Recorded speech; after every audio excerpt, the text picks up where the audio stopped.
գրագրությունը խորհրդային տարիների, հատկապես 1986-89 թվականների զարմանալի է, որ հայատառ էր, հայերեն էր այդ ամբողջ գրագրությունը,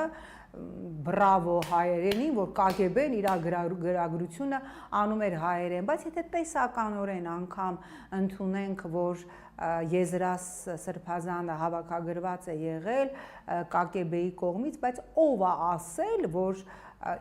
ով է բացահայտել, ինչ ծառայություն է ինքը մատուցել երկրի դեմ ծառայություն բնականաբար չի մատուցել, չէ, երկիր ասելով ես նկատի ունեմ խորհրդային միությանը եւ հետո երբ որ ԿՊ-ականները ինչ որ սեն տարբեր վրնջյուններ են արտահայտում վայ գործակալ,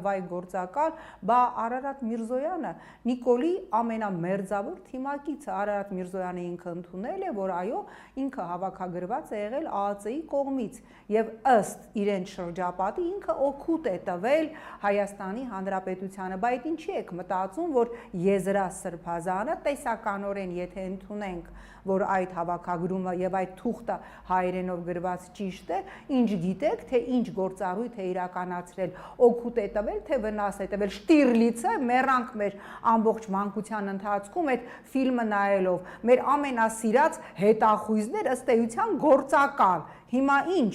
այսինքն ցանկացած խնդիր, ցանկացած փաստ կարելի է մի հատ անցկացնել, պտտացնել Օվերտոնի պատուհանի լվացքի մեքենայի միջոցով եւ ոնց ուզենալ ներկայացնել։